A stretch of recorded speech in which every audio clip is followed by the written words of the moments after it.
শীত মানে কিন্তু নতুন রস গুড়ের আনন্দ। নতুন রস গুড়ে গ্রাম্য যেন সাজিয়ে ওঠে।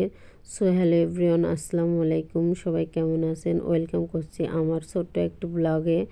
তো কেমন আছেন? তো আমার কাকা কিন্তু রস পেড়ে নিয়ে এসেছে এবং আমার আব্বু সেটা নিয়ে এসে আমরা এখন এসে রস ঢেলে সেটা মুড়ি দিয়ে খাচ্ছি। আমার মেয়ে তো অনেক খুশি। আমার মেয়ে কিন্তু সেই রস খাওয়া শুরু করেছে এবং মুড়ি দিয়ে খাচ্ছে এবং বলছে খুবই মজা লাগছে। আমার মেয়ে কিন্তু এই রস 2-3 গ্লাস একসাথে খেয়ে নিল। মুড়ি দিয়ে খেতে আমার মেয়ের খুব ভালো লাগে। তো দেখেন আমার মেয়ে কিন্তু খাচ্ছে, দেখেন কতটা আনন্দ করছে।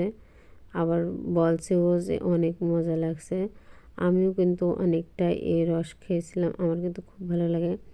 তারপরে এদিকে আমার বড় শাশি এই রস চুলায় জাল করছে গুড় করার জন্য। তো গত দিনের একটু রস ছিল, সেটাও ফ্রিজে রাখার পরে সেটাও এর ভিতরে ঢেলে দিয়েছে। দেখেন ফাইনালি কিন্তু রসের এই কালারটা এসেছে। এই গুড়টা হয়ে যাবে আর একটু জাল করলেই কিন্তু গুড়টা রেডি।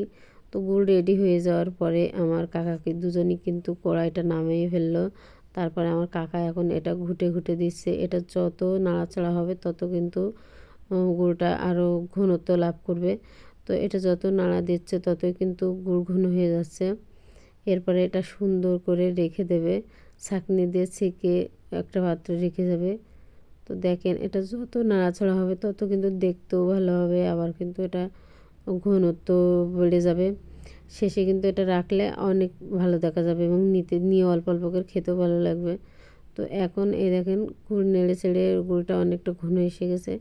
এখন একটা হাঁড়িতে সুন্দর করে ছাঁকনি দিয়ে ছেঁকে এখন এটা রেখে দেবে।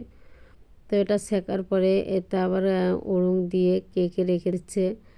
তারপরে অনেকে সেই সময় আমরা ছোটোবেলায় কিন্তু খেজুরের পাতা নিয়ে এই কড়াই থেকে সুন্দর করে আমরা গুড় খেতাম। সেই দিনগুলো আসলে অনেক সুন্দর ছিল।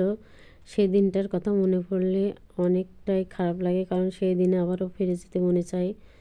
তো গুড় নামানোর পরে, কড়াই থেকে নামানোর পরে গুড় এটা কিন্তু সংরক্ষণ করে রাখা যাবে। এখন এটা আপনারা যতদিন খুশি রেখে খেতে পারেন। এই গুড় দিয়ে, নতুন গুড় দিয়ে কিন্তু যে কোনো পিঠা তৈরি করলে কিন্তু সেই পিঠা কিন্তু অনেক মজা লাগে, কারণ নতুন নতুন গুড়ের সেন্টটাই কিন্তু আলাদা। এটাও অনেক সুন্দর ঘ্রাণ করে। তো গুড়ের শেষে এই যে গুড়টা বাটিতে দেওয়া হচ্ছে, অনেকটা পাতলা লাগছে তাই না?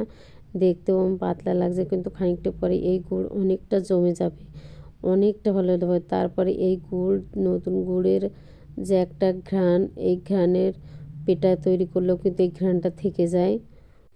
গুড় কড়াই থেকে ঢালার পরে কড়াইতে যে গুড় থাকে সেই গুড় কিন্তু ছোটোবেলায় খেজুরের পাতা দিয়ে আমরা খেতে পছন্দ করতাম। এখন দেখেন এই গুড় ছোটোবেলায় এর মতো আগেকের সেই দিন কিন্তু এখন নেই। এখন বাচ্চারা পছন্দ করে না গুড় খেতে, এখন সবাই শৌখিন হয়ে গেছে। তো দেখেন আমার চাচি এবং আমার আর এক চাচি গুড় খাচ্ছে। তো কথা বলতে বলতে ভিডিওটি প্রায় শেষ পর্যায়ে চলে এসেছি। আমার ভিডিওটা যদি আপনাদের ভালো লাগে অবশ্যই ফলো দিয়ে পাশে থাকবেন। তো ভালো থাকবেন সবাই, টাটা, বাই বাই, খুদা হাফেজ।